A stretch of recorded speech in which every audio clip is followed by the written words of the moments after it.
and we're struggling to get some of our panel members to be able to join in with the conversation.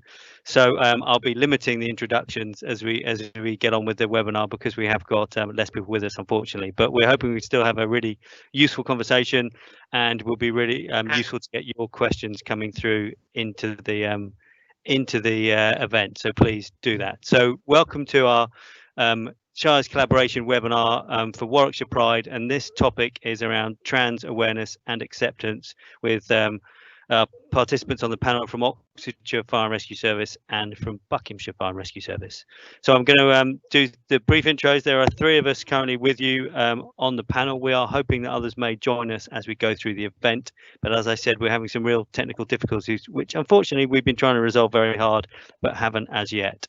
So to introduce myself, my name is Rob McDougall. I am the Director of Community Safety and the Chief Fire Officer for Oxfordshire Fire and Rescue Service, and I am nominally the chair for this event.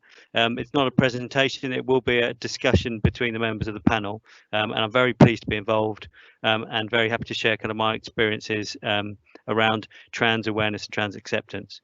But also we have 2 other panel members joining us, so I'm going to firstly handle you over to Charlotte. Thank you, Rob. Good evening, folks. My name's Charlotte Stacey. I'm part of Oxfordshire Fire and Rescue Service as an on-call firefighter, and part of Oxfordshire County Council as an information manager by day. And I am a trans member of our staff. I'm the chair of our staff LGBTIQ+ network. And it's a real fantastic idea from our Warwickshire colleagues. What a piece of collaboration. Really excited for it, and I'm all the more excited and gutted because I know that Beck and Michelle are there, and I spoke to them, and I'd love to hear from them in person. But good evening to you all. I'll be giving you some perspective of sort of a case study of my journey with Oxfordshire Fire and Rescue. Great, well thank you, Charlotte. And then I'm going to introduce you to Dylan from Buckinghamshire Fire and Rescue Service. Hi everyone, I'm Dylan Bettleshill. I work for Buckinghamshire Fire and Rescue Service, and by day I currently work in ICT, looking after operational IT, but I'm actually making a move over to our fire safety department in October. So yes, I'm also a trans member of staff, and so similar to Charlotte, want to sort of share with you some of my experiences and learnings really. Excellent. Well, thank you to both of you for being involved in the webinar. So as I said, we're not planning to do any presentation. Really, we just want to have some conversations about Charlotte and Dylan's experiences. I'm also happy to share my experience as a leader in Fire and Rescue Service and kind of where we are from my perspective. But we'd also really like to hear from people on the webinar. So actually, hopefully, if you've got the access to it, you'll see there is a Q&A option for you as participants to put Q&A questions forward. We'll then they'll then get pushed through to us, and we'll do our very best to answer them. And that's kind of the point of the discussion. Hopefully, you can ask any questions you like of either myself or of Charlotte and Dylan. So please have a think, and as we go through our discussions, please feel free to ask any questions that you would like. Okay, so I guess we're going to start off, and I'm going to look to Charlotte just for a brief intro to talk about that lived experience for you, Charlotte, within the Oxfordshire Fire and Rescue Service, but also kind of within your own kind of within your own personal life as well. Okay. So to kick us off, a bit more sort of background or lived experience, a bit more exploration. I think that's where we wanted to start, was by painting out a bit more that provides context and background, and also perhaps let's have a look at some of the stereotypes that have sort of thrown themselves up there, and a little bit of what I was also fearful of, or perhaps thinking I might encounter.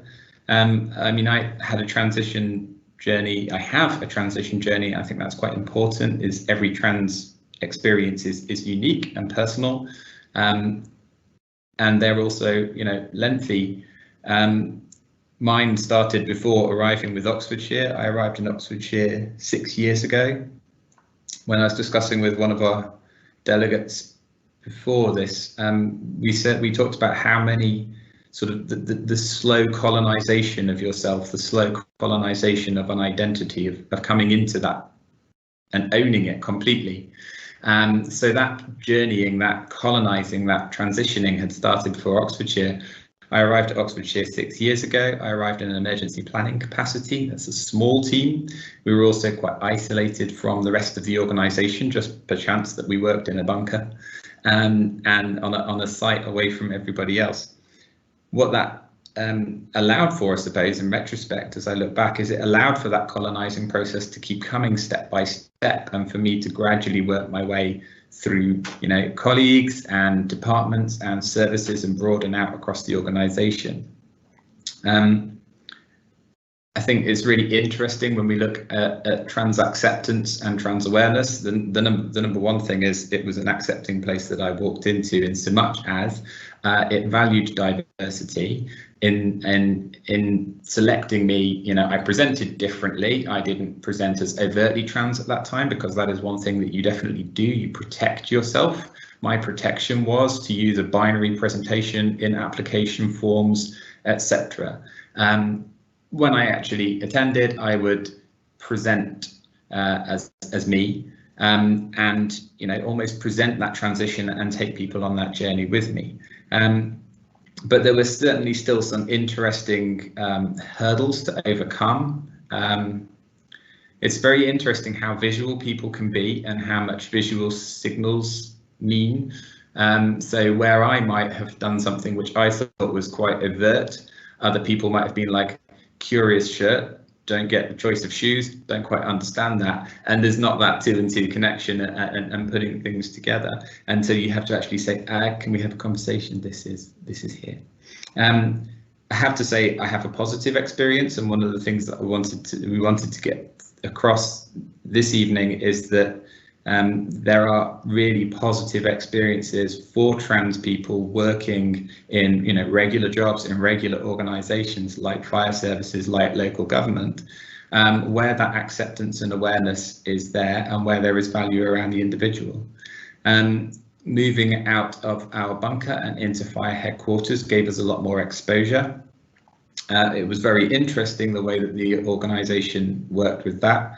I fondly refer to being the second child, and that I have a slightly easier pathway because I have a fantastic colleague, a fantastic person of trans history who is a real friend, and they had transitioned within the service before me.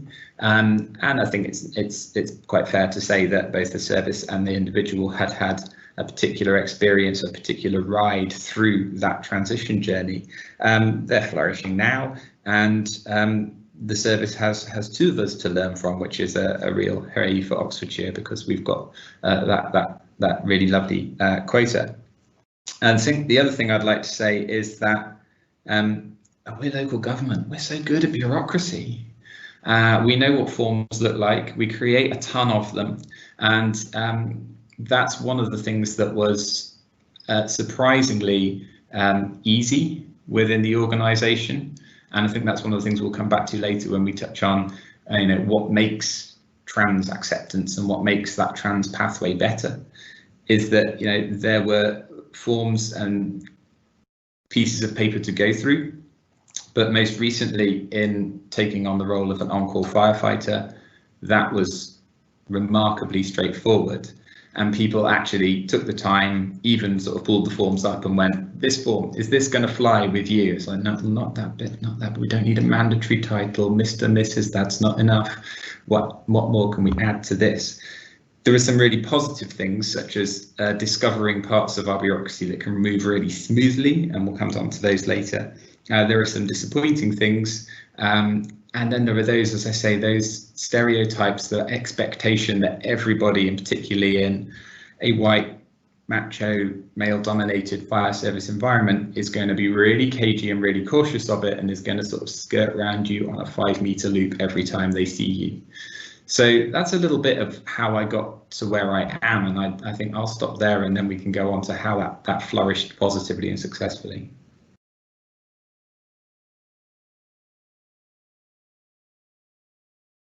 Thanks, Charlotte. So I'm just struggling with the mute. Just picking up the message in the chat there from Dan, from the chair of the Warwickshire Pride. We are doing our very best to get Beck and Michelle invited in. We have invited them, but there seems to be an issue where they're not seeing the right invite. So we're really kind of struggling to get them on board, which is a real shame. But we'll keep trying to bring them in. Okay. Thank you for that, Charlotte. I'm now going to just go across to Dylan and just see whether there's anything you'd like to kind of add from your perspective to that intro we've had from Charlotte.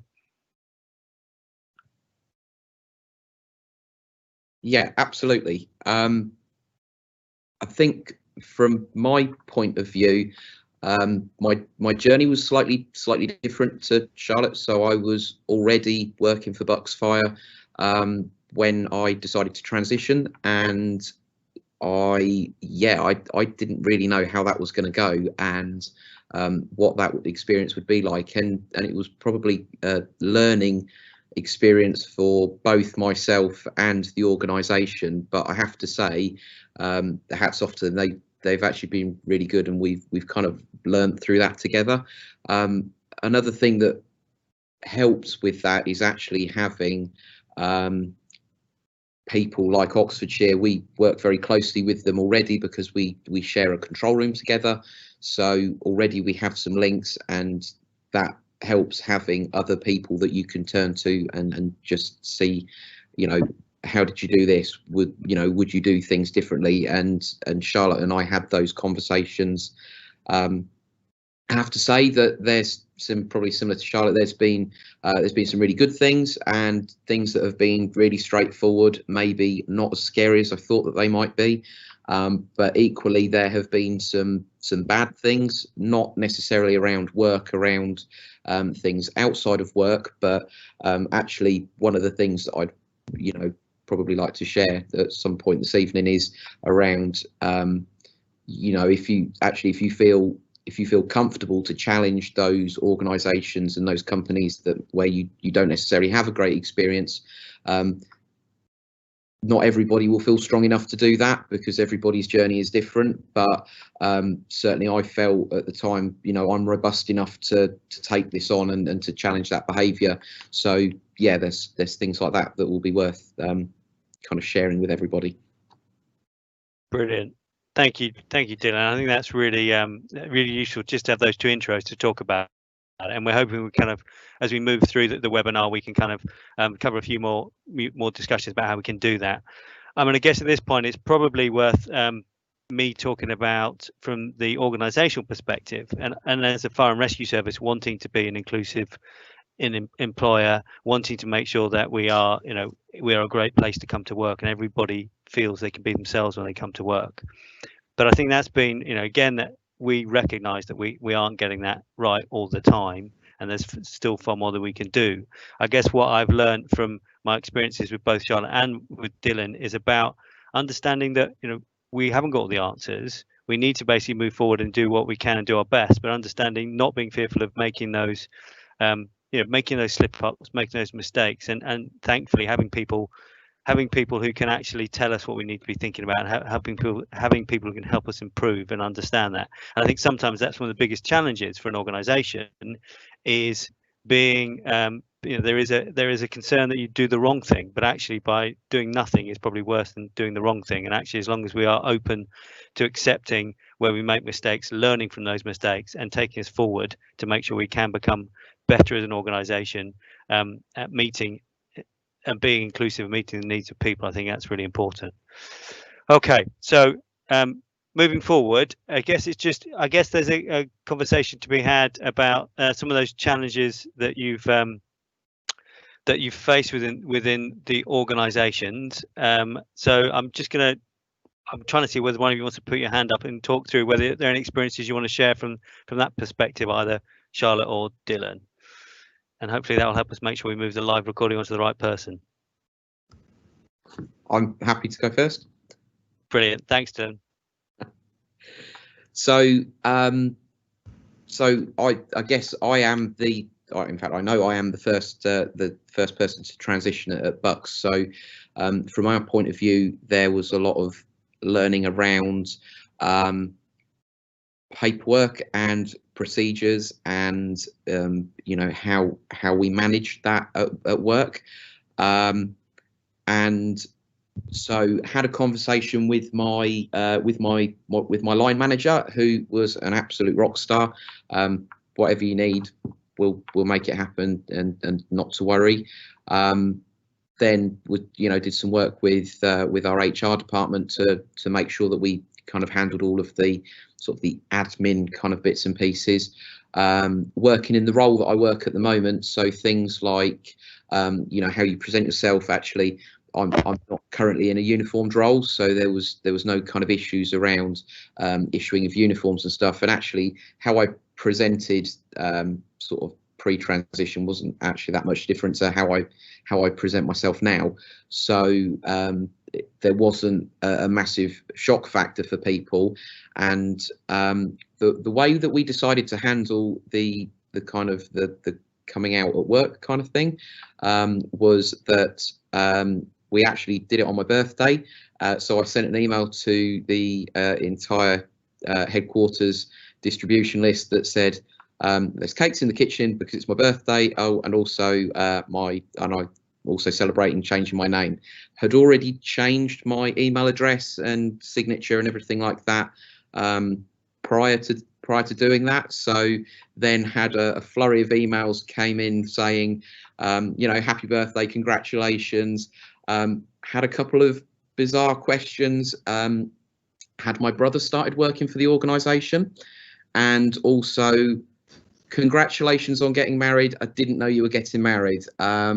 And to which, thankfully, kind of pre-warning my colleagues and the people who I work closely with, you know, they intercepted a couple of those, and then, you know, I dealt with the rest. But I have to admit, I was terrified of things changing at work and things not being comfortable and not being able to go in and do my job, and actually nothing really changed. But I think I would still be nervous now if I was to do it again, because it's quite a big step to take, and you don't know how people are gonna be. You don't know whether you are going to have one of those horror stories where actually you don't feel comfortable to go to work. What I do know is that I felt comfortable enough to take that step at work, and there are places that I've worked before I started at the fire service where actually I don't think that I could have done that, because I don't think I would have had the support and the friendship from people and things like that would have, you know, has made it straightforward. Brilliant. Thanks, Dylan. Thanks for sharing that. I think that's really interesting to hear that part of your journey and understanding. Thankfully, that it was positive support that you received, which is great. And so I'm going to just ask Charlotte whether you want to just talk about. We were hoping to have Graham join us on the line as well. So Graham's the Deputy Chief Fire Officer, Oxfordshire Fire and Rescue Service, who was in another role during kind of some of your journey, Charlotte, and unfortunately to give his experience from that managerial perspective, but unfortunately he can't get into the call either. But Charlotte, do you want to just talk through kind of how that was for you from your perspective? Thank you, Rob. Yeah, it's unfortunate the Gremlins aren't just getting our external delegates, they've got our deputy chief as well. Which might be licensed for me to sell the story from the perspective of the junior emergency planning officer to the group manager as well. Be warned, I think he's managed to get in as a participant, but not as a presenter. So he may be able to hear you, but won't be able to respond. I have often, I think more than once, I know I have said to Graham, are you okay for me to talk about this story? And we talk about it as the blushing moment. And it was, in hindsight, funny. It was funny at the time. Actually, I think that ability to involve humour and to be able to laugh is really essential. And also importantly, to understand that at that moment that you're figuring yourself out and putting across something that is so personal and so powerful and so meaningful to you, that person on the other side who has possibly no experience or handle on what it is that you are unpacking is also having to sort of scramble along and get through that journey and its terminology and all of that.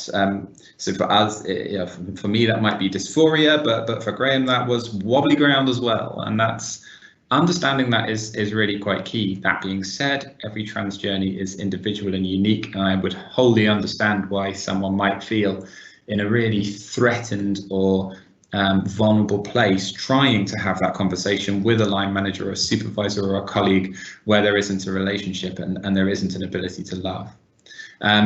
We call it the blushing moment because Graham did one-to-one supervision with me, and we talked things through, asked about how things were progressing in terms of clinical appointments and things like that. I'm going to hats off to Carol and to Graham and to those who were sort of stood there in the firing line of deal with Charlotte, and did so absolutely admirably. We discussed lots of things, and the blushing moment came about because Graham's question of where did this perhaps come from, or what was this transitioning, or how had I got to where I was, and how is that defined?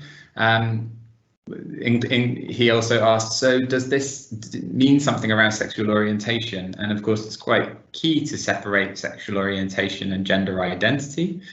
We had a good giggle about that. Fantastic, and he's still doing it to this day. Graham had been listening to something on the radio, had been trying to learn already. Indeed, just the other day we had a conversation about a new field of learning and things he's reading and enjoying finding out about in non-binary. But at this time, he asked me a pretty straight out question, which was, so I was a bit unsure, can you just help me with this here? Because I thought perhaps you had to be gay to be, at this sort of juncture, that maybe if you were gay, then you would track in this direction. And we had to explode that altogether. And that was fair enough. And that was all about something drawn from some listening or some stereotype or some myth. Something had got in, and we absolutely exploded that and said, that's not the case. So I'm pretty happy in sexuality. I'm attracted to who I'm attracted to. That's part of it. That fluidity, that happiness to see people as human and see past a binary label or a gendering label or anything like that, and just, well, this is me, this is Charlotte, I present as I am. Fundamentally, when I went up to the clinic in London, and I was sort of very, very tentative, and can I just check, and they would, and talking about the spectrum, and my feeling that strongly that I am on that gender spectrum, and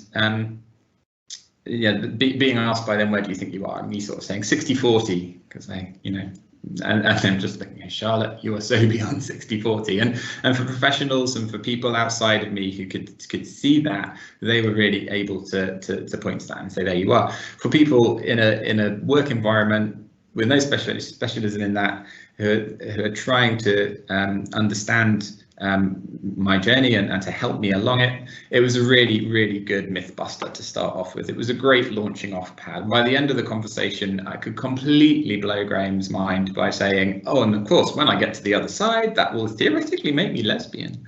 But that was fun. That was throwaway. We could explode that and have fun with it. I identify as pan now, and it's all about a journey of transition. There's just one other thing that I'd share, and again, this is a kosher story that is sort of checked off with colleagues, but that it's those visual things that perhaps people stumble over. Going beyond those and actually getting to the person, asking, creating that space to do things like ask about pronouns and what have you, is really, really important. From a pure visual sort of recognition base, one of my colleagues saw me presented as Charlotte, went back to headquarters and said, okay, they were wearing a skirt.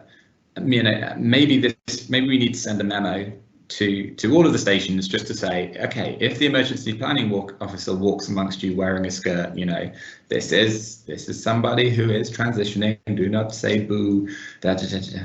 And again, to huge credit, Graham picked up the phone to me and said, what do you think? And I said, I don't think a memo is appropriate. I don't want to be turned into a memo.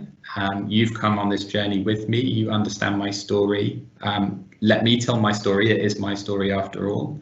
Let people meet me.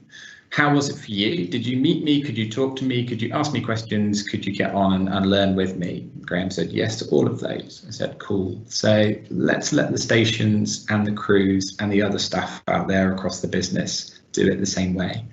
And I'd much rather that you were walking 10 yards behind me on my shoulder than sending memos in front of me. The likelihood is a memo would tip a station or a crew off, and the next time an emergency planning vehicle pulled up, it'd be a little bit like a school playground, wouldn't it? It'd be a bit of, who's going to step out? And actually, the walking behind me and being there as a strong ally, I have yet to have a bad experience walking across the drill yards and workshops and appliance bays of our force. So that's my experience. You know, there are bumps there, but I suppose I have a perspective on it that I think that was learning for me, but also for other people, and it just made us all stronger. Okay, thanks, Charlotte. My internet is just going slightly funny, but hopefully you can still all hear me. So I mean, again, I think that's really, you know, again, really powerful to share that. And I think, you know, again, I would just back that up from the point of view of even kind of relatively recently in terms of your journey, Charlotte, and being part of our organisation. In fact, I think it was Pride last year where we were involved with Oxford Pride, and we started with our fire crews. And I remember having a conversation with some of our firefighters who said they kind of spoke to me and said, well, it was really good. We had a conversation with Charlotte, but almost in a surprised factor. And again, part of me was a bit perturbed by that. So saying, why are you surprised? But I think it just what it did was show the demonstration, the actually getting to know people, to understand that having those positive role models is really useful to help people broaden their understanding and to broaden their kind of acceptance. And I think that's, you know, been really useful for our organisation, having you in that place and being able to have those conversations with people. I'm just picking up on the messages. So there's a question coming from John H, which I'm going to presume is John Hardy.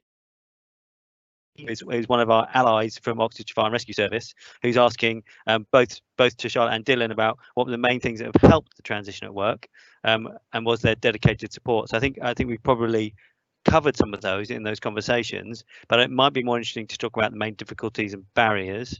I'm also picking up from the questions, and there's a question, I guess a statement there from Beck, who was hoping to join us as our panel members, but I think they've made a really good point talking about the challenges of allies and intercepting difficult questions, and how and talking about correct pronouns and how difficult that would be, and people's kind of reaction to that. And again, you can all see the text, but obviously how people are trying to simplify it in their own minds, actually it can have a very negative effect. So again, I think that's really important around the allies' point of view. So I'm going to ask, I guess I'm going to ask a question. I'm going to ask John Hardy's question to you both, Charlotte and Dylan, but I'm also going to add on to that because it'll be really useful to maybe if you can share some experiences of allies in your organisations and how useful they can be, and if you've got any positive examples. So if there are any people listening to the webinar who are looking at this from a kind of understanding point of view, potentially for being an ally, just understanding how important those roles can be. And I know I had a conversation with Charlotte last week as part of our virtual Pride, and you talked about allies there and how important their role can be in supporting people. So I'm going to first of all ask that question which John has posed. So if I can come to you, Dylan, if that's okay. I think you probably covered off some of the positive stuff. So I guess it'd be interesting to know what some of the main difficulties and barriers that you kind of have faced within your journey. Yeah. So to kind of cover the bit that John's asked about, was there dedicated support? So I had someone in HR that I worked quite closely with, who was our qualities lead, and he was really good at going off and finding out information, and actually we had a conversation about anxiety around using toilets, and his advice to me was, Dylan, look, essentially nobody really cares what happens in the gent. You know, you go in and you do what you've got to do, and you wash your hands and you leave. And he goes, and that's it. And there is no you know, there is nothing else that really kind of goes with that. And actually, that was probably a great bit of advice, because that was something that I was really nervous about. And without that kind of advice, I'm not sure that maybe maybe would have taken me a little bit longer to kind of get the confidence to kind of make that step. I think looking at difficulties, probably being the first that actually you're kind of learning as you go, and also there's a little bit of kind of needing to be a little bit of the expert as well, and I guess that's because I've have contacts with other people in other fire services, and know about things like Stonewall and getting guidance from other people. Probably one thing that is worth mentioning is that the kind of the policy documentation that we kind of didn't have. We looked at policy documentation that Oxfordshire had used, which actually came from Leicestershire as its origin, and that was great, because there was manager's guidance which I was able to give to my line manager, and kind of answered some of the questions without me necessarily having to answer them all. But I'd like to think that we've kind of learned from that, and we're taking that forward and are looking at how we make that a better journey for people in the future. Great, thanks Dylan. So I'm going to come to you, Charlotte, if that's okay. We've got a few more questions coming through, but I think it's probably worth, if you're happy to just go back to that point, Charlotte, and then we'll look again at where we are. Thank you, Rob. Yeah, I'm taking both of those questions together. So John Hardy, thank you, John. Stonewall Ally of the Year, Southeast, thank you very much. And Beck as well. Oh, Beck could explain this very, very well, and very, yeah, with such a positive personal lived experience as they did with me on Monday. I'm just going to, I know people can read this, but what Beck says is really important. Having allies who are active and on side, making such a difference. Never had the experience of a colleague intercepting difficult questions or helping around pronouns. And I saw this just the other day. It's a really important thing. Using the right pronouns in front of someone and then not behind their back is a microaggression, at least. It's really poor form, if nothing else. And the thing about an ally is that if they heard that, they would be stepping in. We had this really interesting discussion around allies as one of our little mini inclusion podcasts, which Graham participated in, as did John, and also Karis, who's one of our co-chairs of Network. They strongly recognise that point, that it's not a flag waving or a tokenistic involvement. It's not something that, as a senior leader or a firefighter at ground level, that you I'll have that badge, just stick that on my sleeve, carry on, and then I'm maybe I'm worth a few more pounds in my pay packet or something. No, it's something that you have to commit to, and that you have to live, and that you have to actively exercise through your working day, every day of the week. And John would be the first person to tell you that one of the experiences for him was that coming through work and through friendships made at work to something like Pride, he realised how much that actually mattered on Monday evening and Sunday afternoon, and every hour outside of work as well, because you started to see and recognise all the places where someone in the LGBT community might feel diminished or erased or vulnerable. And so I think, thank you for sharing that, Beck. That's massively important, is about pronouns. And I think, yeah, it is on allies to make sure that more than just pronouns. Let's not kid ourselves. This isn't about fussing over whether you said he, she, they, thee. That really matters to the individual in question. It's also something that's going to confuse and befuddle someone who's just like, yeah, fine, I get it, I don't have a problem with you, just get on with it. And if you're persistently coming back, so the allies' intervention there is to almost diffuse that, where the individual is feeling really harmed by these microaggressions, these constant sort of drip torture of someone getting it wrong. You do, I will tell you now, I have felt this, you really do start to think, oh, I heard that one. And was that a stumble? Or was that a calculated, I'm going to get this wrong, and then I'm going to follow it up with the right one? And you really have a sort of sixth starting to worry and starting to wonder and starting to think, was that meant? So the allies intersection there is both to make sure that the individual is okay, but also to help the person who is getting it wrong be that barometer for me. Just go and check whether that was malicious or not. But also, you know, if they're persistently being told, now please remember, Charlotte will wear a skirt and you will call them she, you know, an ally can have a much more positive, rounded conversation with them, saying, when we get that wrong, it'd be like me just calling out your car every time you pull up in the station yard every morning. It'd be like me calling out a family member, you know, or dissing something that's really personal and important to you. The other thing that I want to pick up on allies and the experience. So I would say I've had a positive experience with allies. I want to give a massive shout out to other allies outside of this circuit, outside of people that we've named. I want to give a shout out to Andy Parkin, who came to us from Leicestershire Fire and Rescue Service when we did our first inclusion day in May 2018.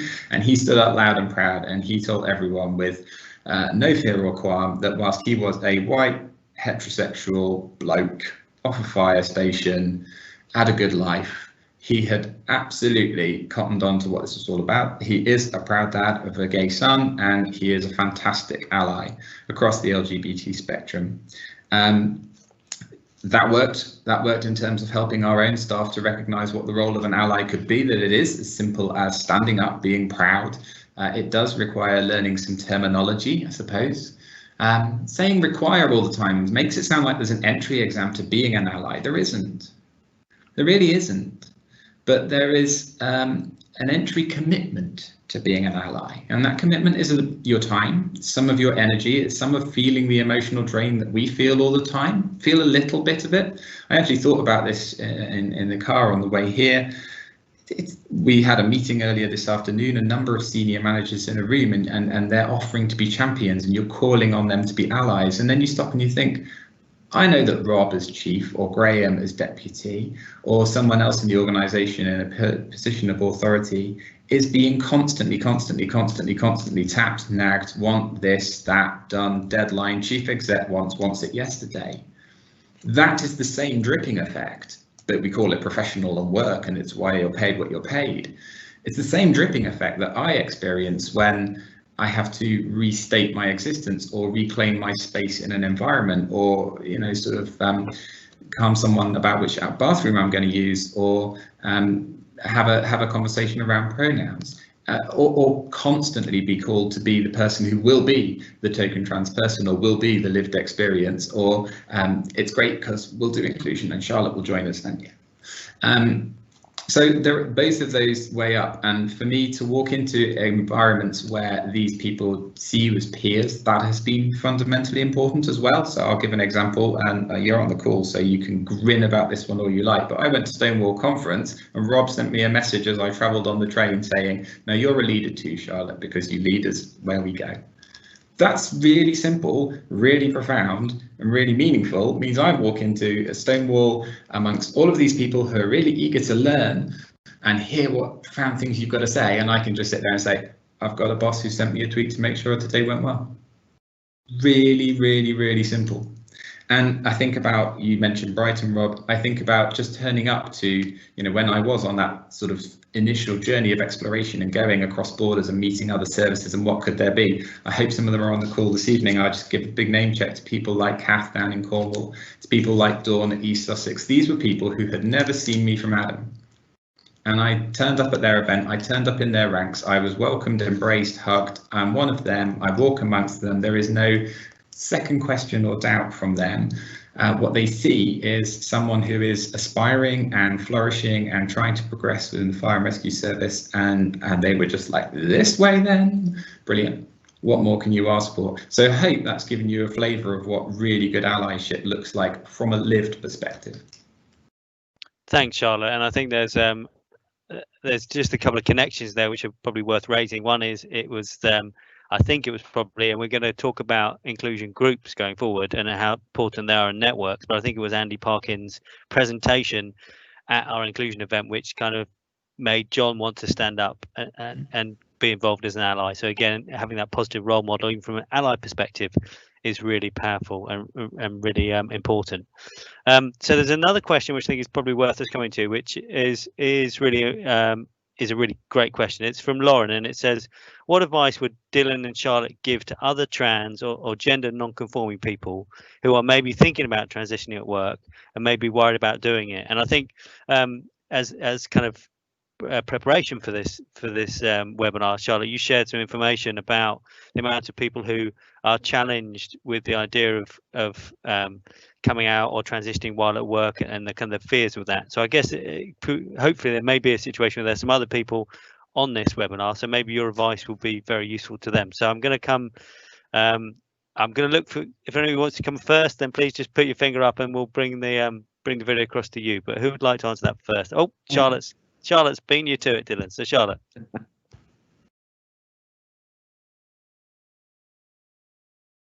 Just wait for that to come across. Thank you, Rob. You'll be pleased to know I have such stats right in front of me, and I'm hoping that our fantastic account lead from Stonewall, Nick, is well tuned in and well proud that Charlotte's got some Stonewall stats at her fingertips. Absolutely. I do pieces of training within our organisation. Our customer service staff were a prime example because they reached out and said, well, we front face with all of Oxfordshire's customers, and could you talk to us about how you'd feel if you were one of our customers and you rang up and our service wasn't as good as you would like it to be? LGBT staff who have hidden or disguised that they're LGBT at work because they were afraid of discrimination is a huge number, as has been discussed. It was raised by Gloucestershire's presentation on Monday, and it resonates across the whole piece. That can be 58% of people in the youngest age bracket, 18 to 24. And when we think about our customer services, that might well be that age bracket. That's young people head at first footing into their first job, looking to springboard on from there into something else. It's still a high statistic of 43% up to the age of 34, and it stays trending above 30% thereafter. These are high and significant statistics. The one that always gets me is that it's a bit old now, but there was a piece of work called Open for Business, and it was like Virgin and IBM and big organizations like that, and they went out and basically just time studied how people performed when they don't bring their true self to work.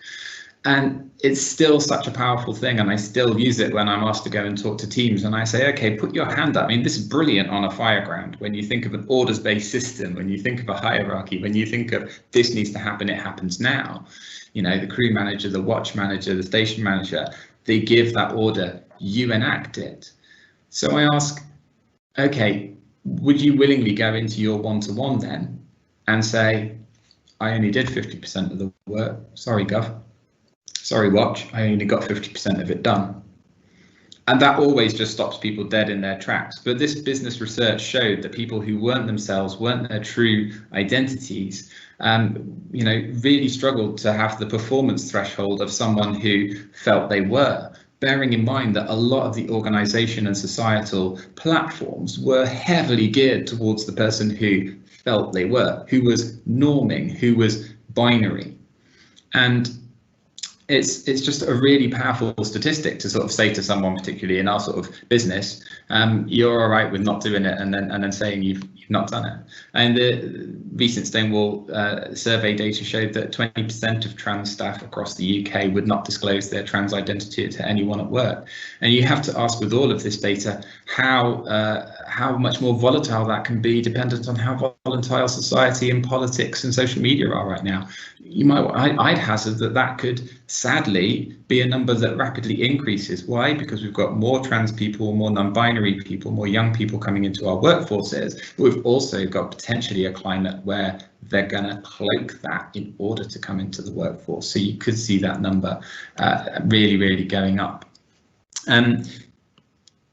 Moving on off of stats, I think the other thing that I'd want to focus on is, you know, those barriers. So if we're talking for people out there who are trans, gender non-conforming, non-binary, gender fluid, if you are considering the workplace, particularly considering the local government, the fire service workplace, the really obvious things that people worry over are going to be things like the language that's used, the policies that are in place, and we will hold our hand up there. We have policies that, thanks to the help of Stonewall, we were able to go through them and improve things like gender neutrality, improve the inclusiveness of the language and the focus of the policies. We had done a good deal of work ourselves, and we were in a good place, but it was taking it that step further and recognizing that it needs to be explicitly inclusive of absolutely everybody. And if you're a young trans person coming into the workplace, you're looking for that explicit marker that says this will be a trans inclusive place to work. There is, of course, the very simple embarrassment that, like I said, with the memo that precedes you, the concept that things precede you, the concept that your name comes first, you know, you have to go off to various departments that you might not even meet to be turned from a piece of paper into a living, employed, payrolled employee of the organization. And you don't see those faces and you wonder whether they're computing it or whether they're struggling with it. I think for someone coming into the workplace, they'll think about the facilities, of course. But they'll also think about things like conditions of service and duty systems and the uniform that you're asked to wear and whether that's going to work for them. My advice would be that in part, you need to accept that you might find things that aren't, but if you are very strong, you will be able to deal with these. I know that doesn't sound easy because it's sort of implying that everyone needs to be a strong, bold, pioneering character who can walk into an organization and smash everything out of the way and make it inclusive overnight. I suppose what I'm saying is inclusion overnight doesn't happen either. And so at least walking into the organization, grasping the nettle and presenting as your true self. For me, it certainly was about a huge weight off my shoulders, a huge relief, a huge amount of identity regained, and being able to stand there. I could sit and question, I could walk amongst a crew now and still always question, well, are they okay with this? Are they okay with this? Are they being sweetness and light to me while I'm here? What do they say behind my back? Or I can go about being me. I can go about engaging them. I can go about having a chat with them. When they say sing us a song, I can sing them a song. When they say, would you come down to our car wash? I can go down to their car wash and help out. Actually, what I know is when they say, this is a shout, are you jumping in the back of that truck? I'll jump in the back of that truck. And they didn't hesitate to ask me that, did they? My firefighter came first, Charlotte on, and away we go.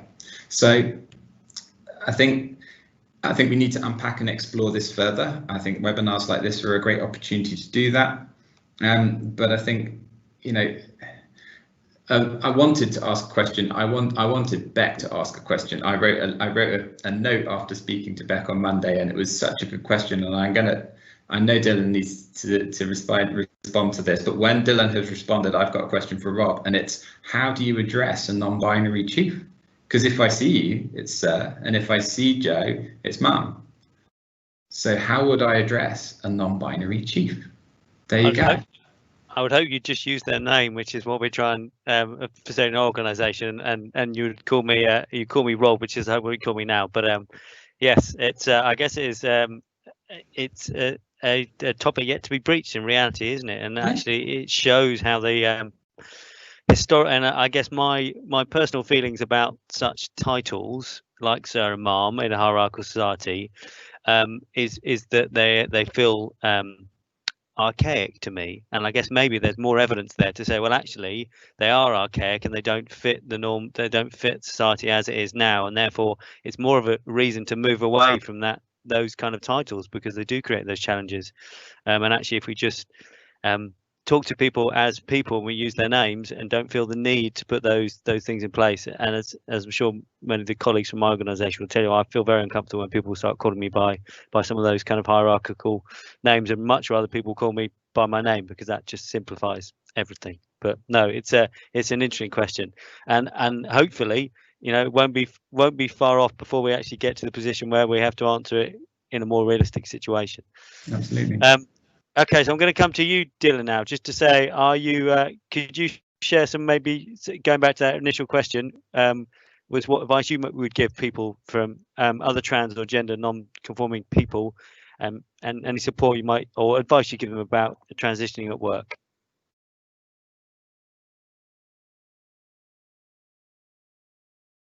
Yeah. So I'd probably say one of the things that I'd said before is that not everybody's transition journey is the same. So, you know, I guess one of the things that you'd have to consider is what you feel comfortable with, and at the time scales that you feel comfortable with.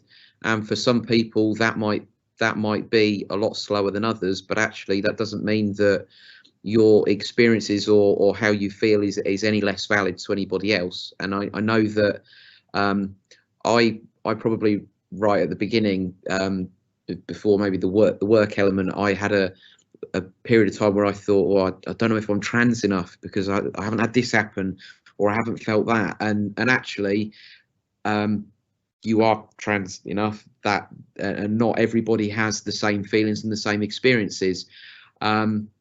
What Charlotte said about being, you know, half yourself, there was probably a good maybe 6 months or so before actually we did the whole kind of transition at work bit, and there were people outside of work who knew. But at one point I was running 2 Facebook profiles, and it was actually quite exhausting to kind of then have some people who knew, and then some people who didn't know, and you know, who do you tell? And even to the point of, there were people who I worked with who I couldn't tell them, I couldn't add them to my new Facebook profile until everything at work had happened. And that wasn't because I didn't trust them, but it was because Facebook has a bonkers algorithm about who your friends of friends turn up to be. And so I didn't want to be accidentally outing myself before I was ready for everybody to know. So yeah, I think the main thing would, from my point, would be, you know, go at the speed that works best for you, and you know, don't let your workplace kind of define how quickly or slowly that goes. You know, you work at the speed that works for you, and if you want to go a little bit quicker, then that's fine. And if actually you need some time to make that happen, then equally that is also fine. Brilliant, thank you, Dylan. Thank you for sharing that. So we've just had we've got a bit of breaking news. We have the IT team together, and Beck has managed to join us on the panel. So a huge welcome to Beck. I'm sure they've spent the last hour trying to join us and have finally broken through to the panel. So congratulations. I'm going to hand over to you and just say welcome. And if you'd just like to give a brief introduction to yourself, that'd be really useful. And maybe if there's any points I know you were listening in the initial phases, any points you want to pick up on and add to the conversation, then you are more than welcome. Hi. Yes. So I've had to end up coming. I'm really not very au fait with all of this. I've had to end up coming home, so my internet is less good than it would be, but somehow that's helped me connect on. So hello everyone. Yeah, I'm Beck. I am non-binary, they them, trans mask. And yeah, my background, just a quick overview. I'm the kind of person who flits through jobs a lot, so my background is very diverse, but kind of local government background, having worked in a school for a little bit, and also in health and safety at theatre, so all sorts of things. And yeah, unfortunately, sorry, my cat's just come in. This is the worst. I'm like, I was prepared. I locked the door. Yeah. So, sorry. This would have been really organised if I was in the house that I was supposed to be at with the good internet. I missed basically the middle chunk of what's been going on, so I got the first half of the conversation. But yeah, I guess like you covered my point that I was making about sort of allies, and yeah, so my experience, I think, at work and workplaces has been a lot less positive than maybe your experiences have. Partly maybe because non-binary and they them pronouns in particular is quite a novel thing. So yeah, I've had people, nobody gets my pronouns right at work, and I've had people tell me that it would be easier if I was trans male, and like I mentioned to them that there's a possibility that I might end up like transitioning physically, and they were like, oh brilliant, does that mean that you're actually male? And I was like, no, it doesn't. and it's, yeah, so I've had a lot of kind of issues with that. And with, for example, the first day at work at my new job, I walked into the workplace and my colleague had a transphobic lanyard on with this huge transphobic sigil blazoned on it. And so having to kind of navigate that and being the person who's the problem at work, because the first thing that you have to do is go to your boss and be like, I need you to get this colleague to not wear this, and also like deal with this.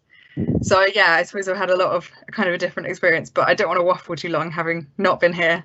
So like feel free to carry on, and I'll just catch up. And oh well thank you, Beck. No, I mean, yeah.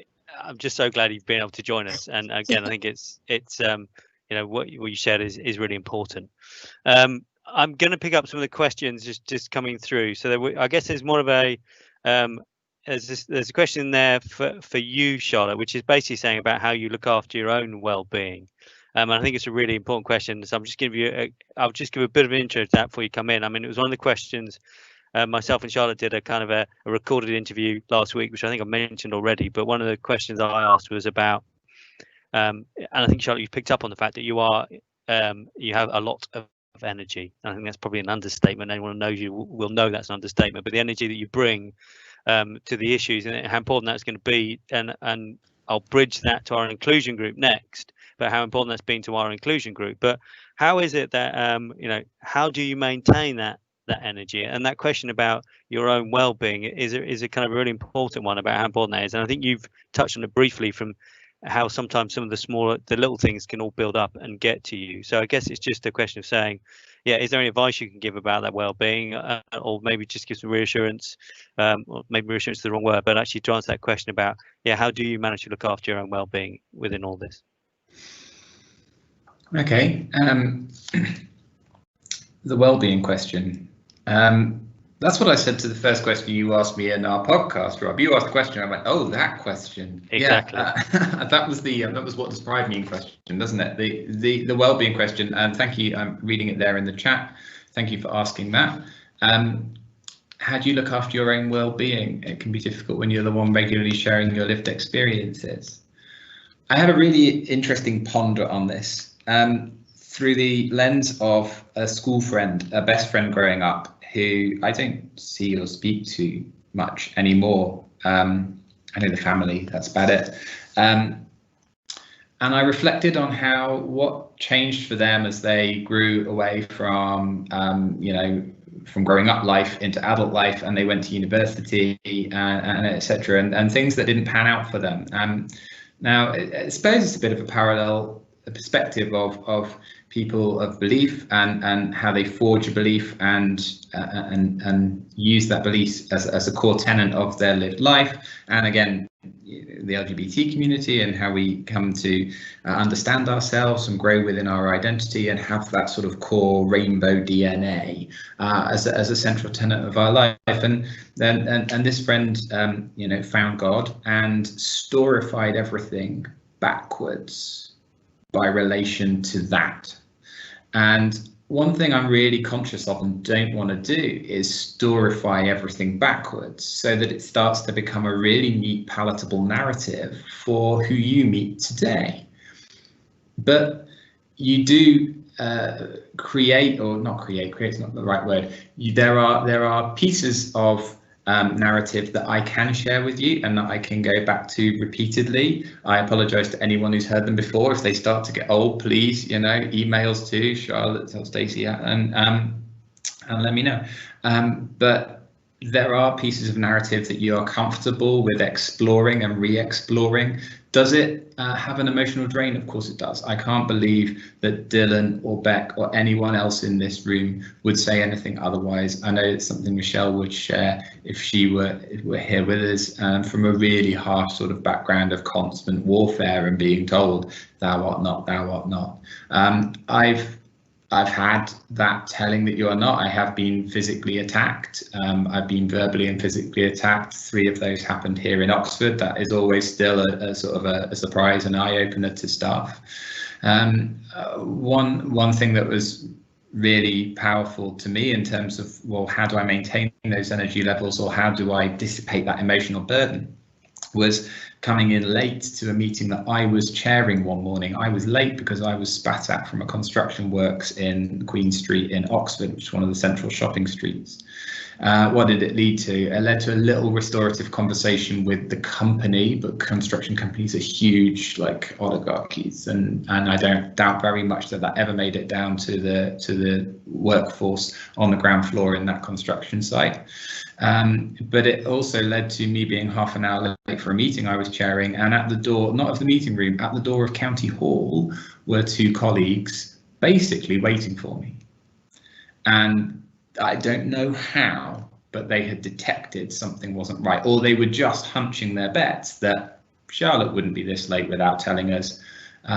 So something's up, and I did have a missed calls from them when I got to the place of work and looked at my phone, but I also had those 2 standing on the outside of the building waiting for me, and they were like, what's happened? This has happened. Right, okay, I'll have your jacket, I'll clean that. And that was amazing welcoming party. And then you can go into the room and you can sort of breathe out a lot and go, right, should we get on with this? Having colleagues who will help you to refocus like that, and having a strong work ethic to focus on is really good. That again doesn't take away from someone who is perhaps less confident, more vulnerable, or feels more introvert or more scared, and wouldn't necessarily have somewhere to go. Where would I have gone if it wasn't to carry on to work? I don't know. My brain just processed at that moment and kept me walking to work, and I got taken care of there. So that's an example of fantastic allies and colleagues stepping in to help with that emotional piece. I think in every inclusion group we have, or meetings that we go to, and as we do more and more EDI work to develop our organisation, I never let one go by without landing that emotional tag on my colleagues.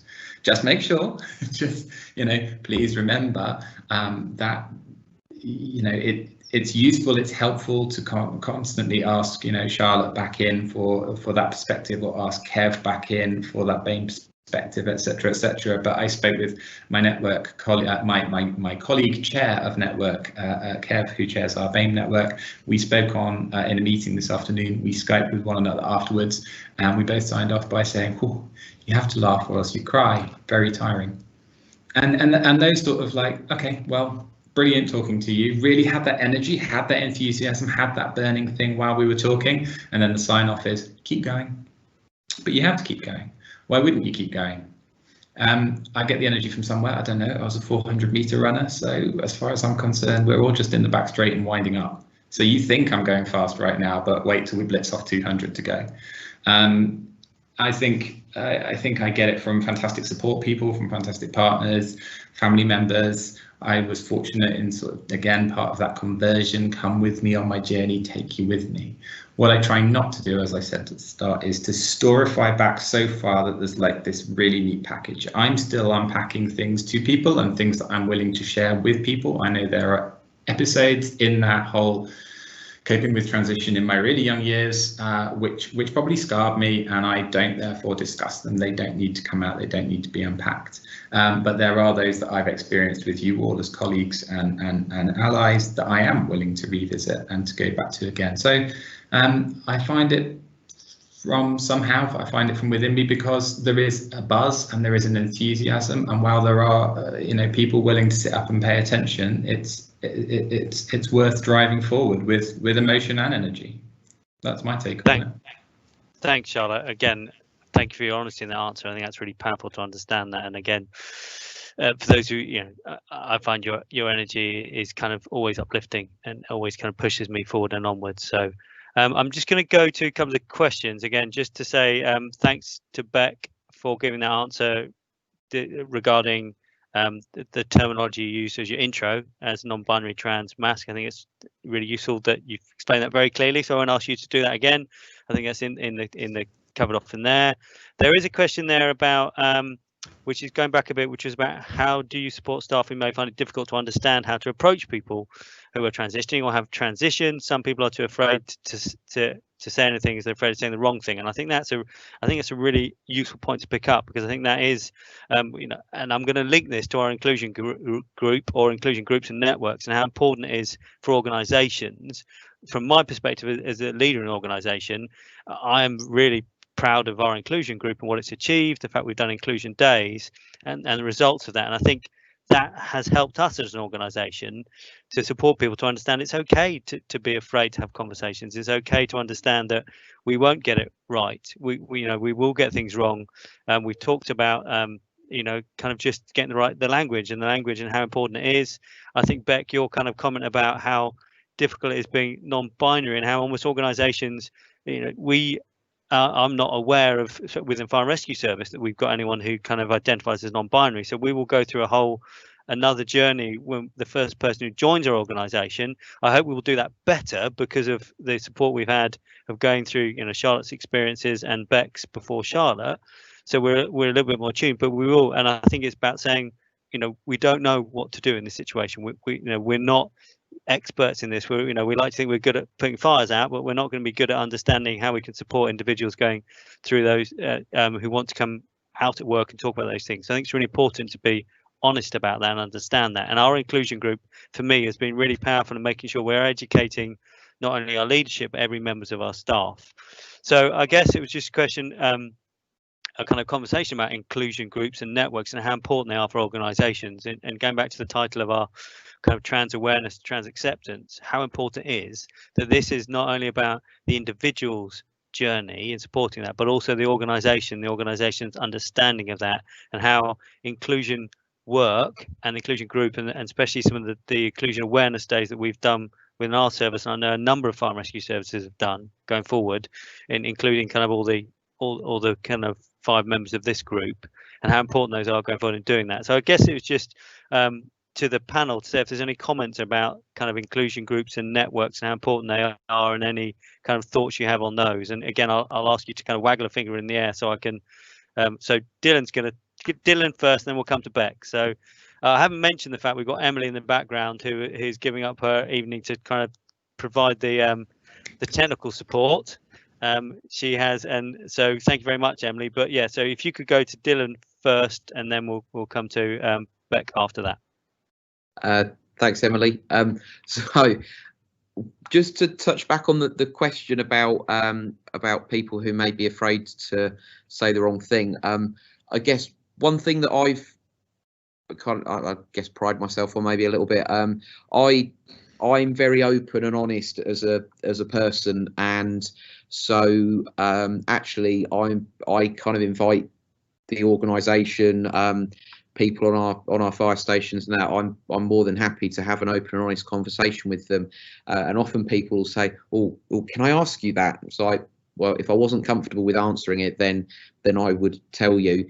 But one thing that I see is that I may very well be the first trans person that someone meets, and potentially the experience that someone has around that of dealing with me may well influence any future experiences they have. So I will be quite open and honest with people. I want to educate people. I want people to feel comfortable, because actually it could be that they have their child or a member of their family or a friend who then has a similar kind of experience, and I want them to feel that actually it's safe to ask those questions. Back to what Rob was saying about staff networks and stuff. Without those staff networks and inclusion groups, I think that we would really struggle. And we are trying to make a difference in the fire service. We're trying to make us more inclusive and diverse. And I think that although by day my job is IT, soon to be fire safety, but equally a very large portion of my job is around equality and diversity, and sometimes challenging the organisation about, are we doing the right thing? And ultimately I want people to come and work for us, and I want people to say, yes, working for the fire service is great, because actually I you know, I genuinely believe that it is great to work for the fire service, and we are making a difference and making an impact. So yeah, when looking at things like staff networks, don't ever think that they're a drain on resource or a waste of time, because actually they're really powerful. They enable people to have conversations in a safe space and to you know, influence change, positive change within your organisation. Thanks, Dylan. That's again really nicely put. I'm going to come to you, Beck, if that's okay.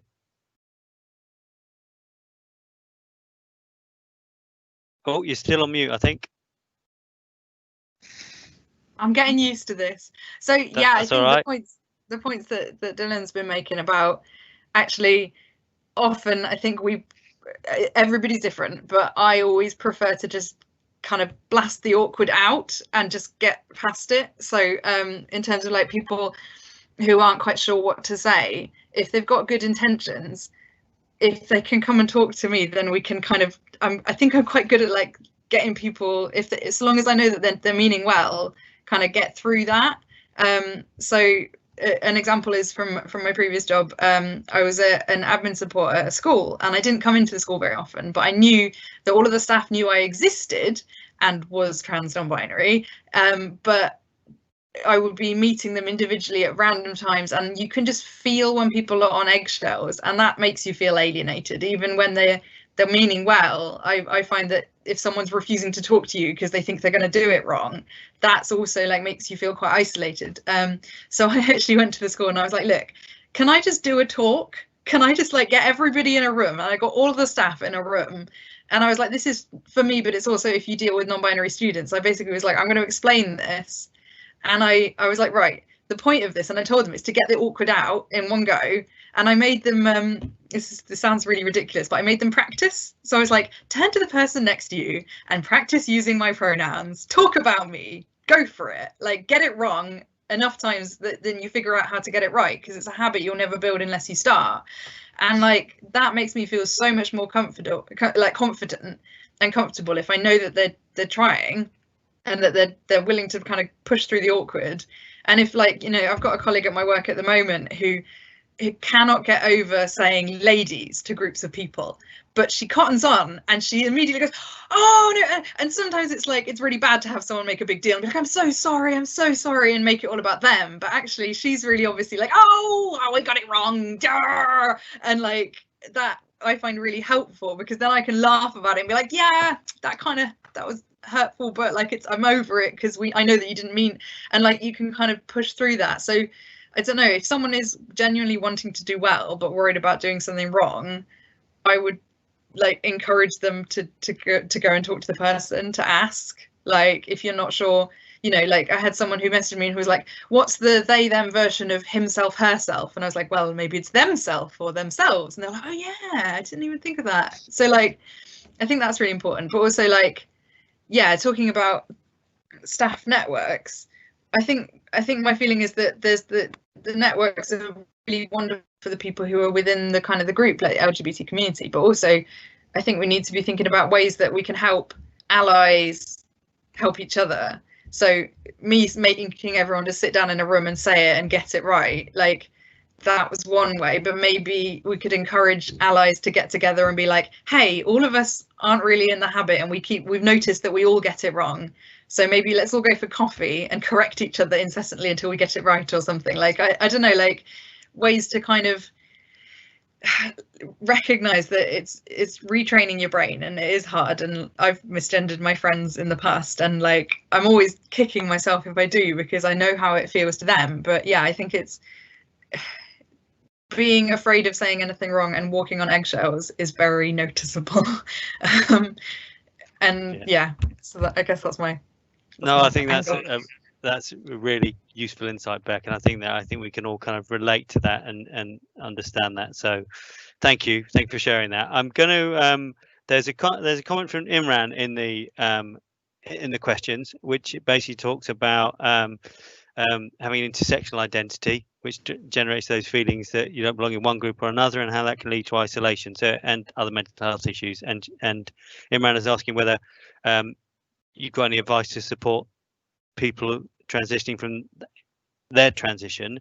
And I guess the next question in there, which is really useful, is about what we need to do going forward to make sure we can create those positive experiences. So if I can, I'm just very aware of time, so we've got 7 minutes left on the call.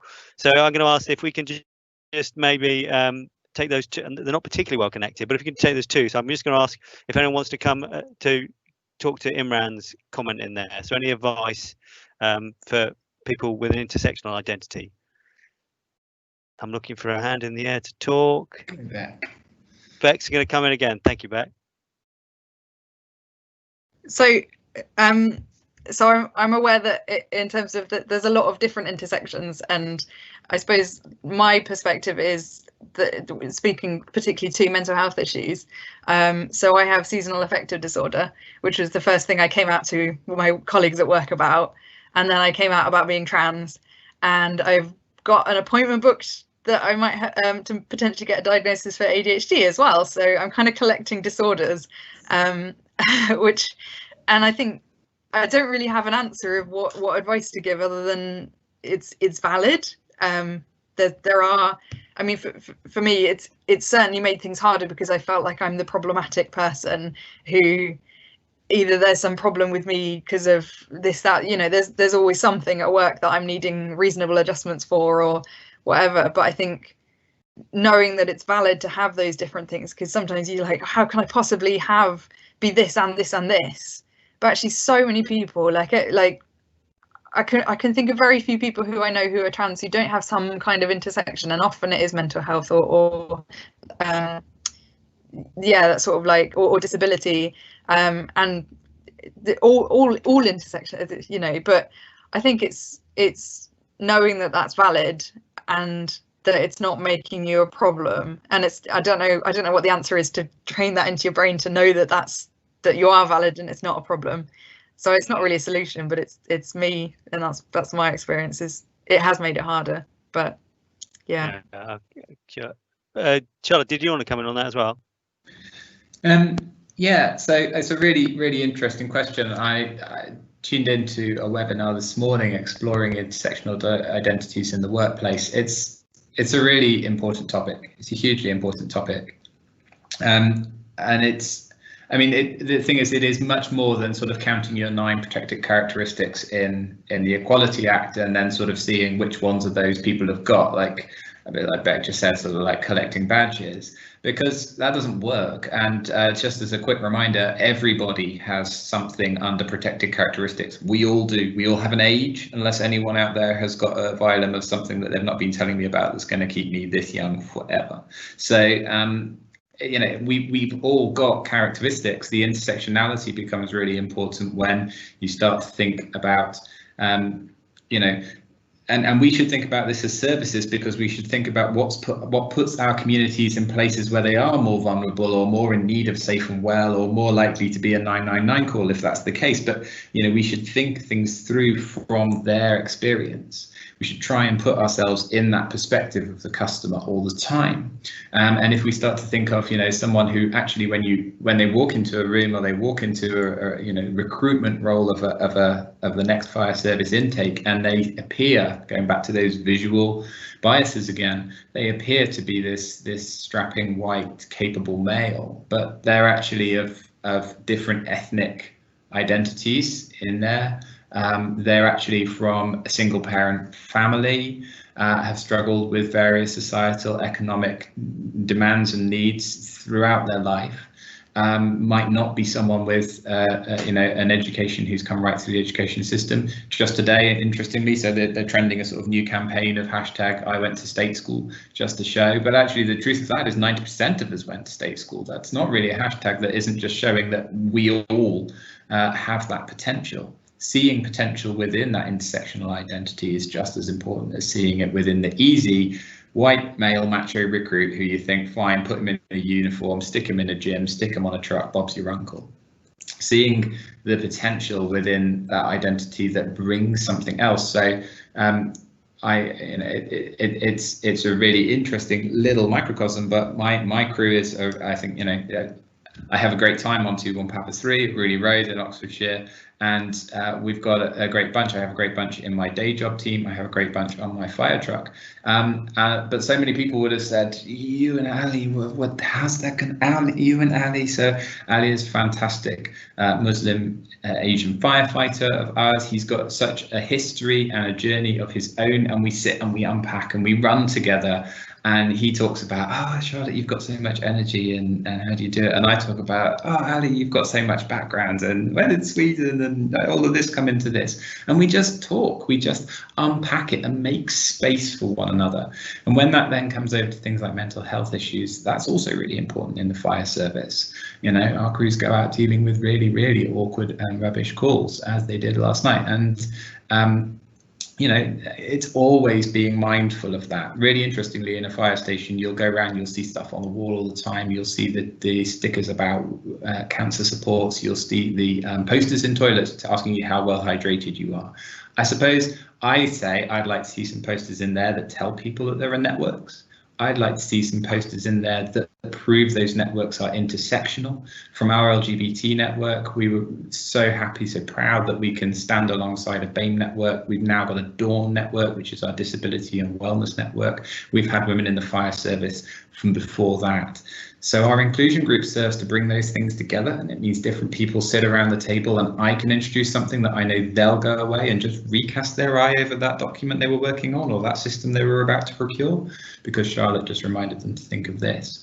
But Kev will ask them to think about something else, and Carol will ask them to think about something else. And that's how an inclusion setup can help that intersectional piece and help us all to think about each other's needs.